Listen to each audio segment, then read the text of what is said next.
7 things you probably didn't know you need to know. I'm Jamie East, and this is the Smart 7. Good morning, everybody. It's Thursday the 10th of March and it's International Bagpipe Day. Oh no. And a big happy birthday to Sharon Stone, Naina Cherry, Chuck Norris and Colin Murray. 7. To attack children is to attack life, civilization itself. If you don't want to see these images anymore, you must not look away. You must stop Putin's war now. That's former heavyweight boxer Vladimir Klitschko reacting to the sight of Russia bombing a maternity hospital in Mariupol. It's left at least 17 people wounded, including women in labour and reports of children buried under rubble. The Red Cross is now describing conditions in that city as apocalyptic after days of continuous shelling. Russia's also admitted to using thermobaric weapons in Ukraine, which causes horrific casualties.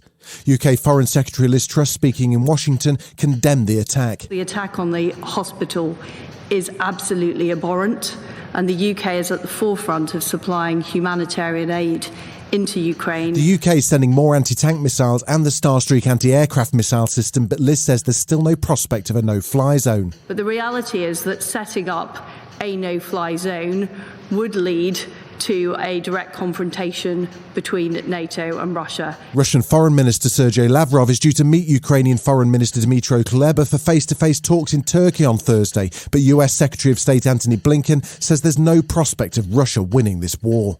I'm absolutely convinced that Putin will fail.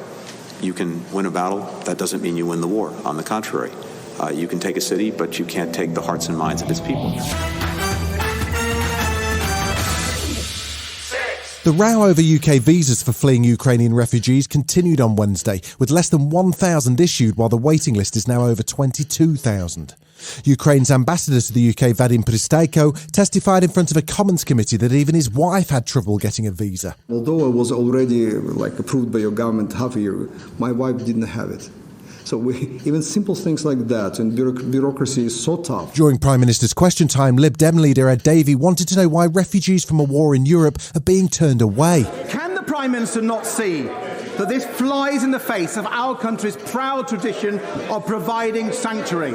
Boris says it's a security risk to just allow anyone through the border, even if they're fleeing from war. No one has been turned away. There are some people, Mr. Speaker, who would like to dispense with checks altogether. I hear the voices on the benches opposite. I do think that is irresponsible, and that is not the approach that we should be taking.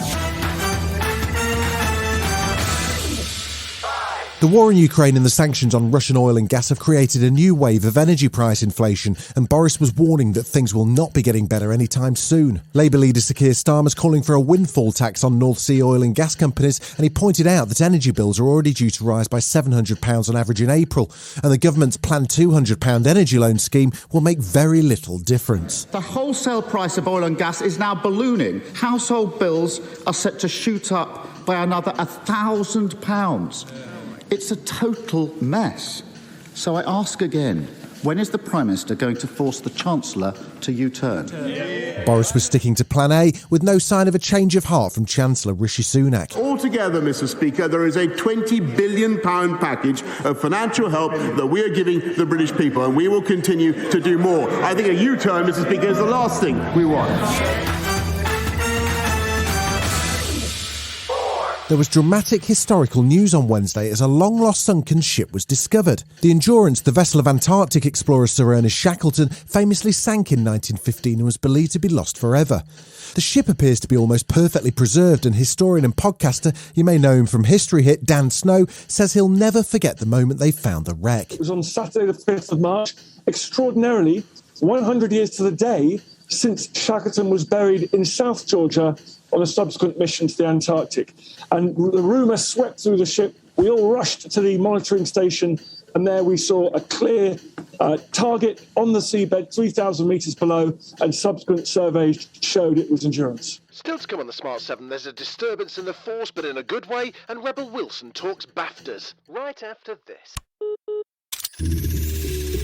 Welcome back.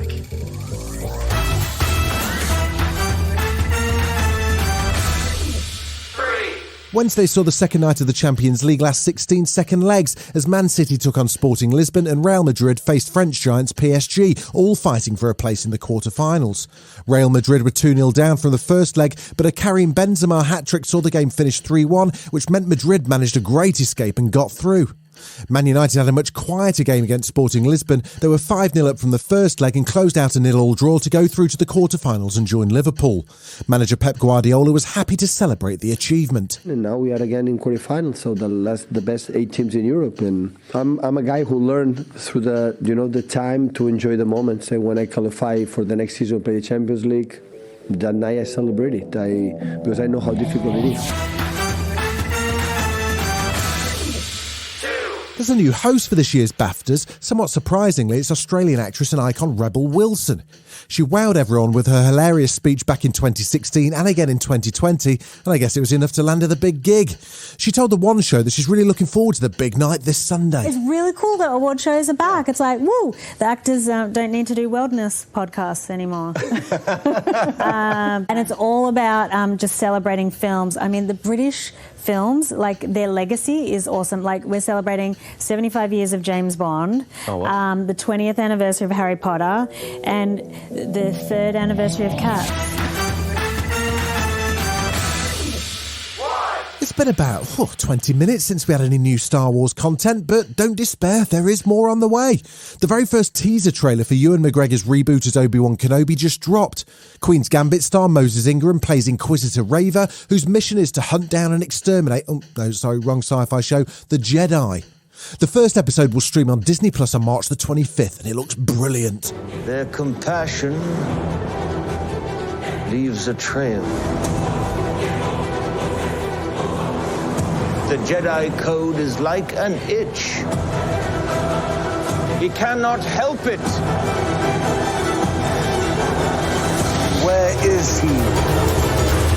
This has been The Smart 7. Wherever you're listening, do us a favour and hit the follow button. We'll be back tomorrow at 7 a.m. Have a great day.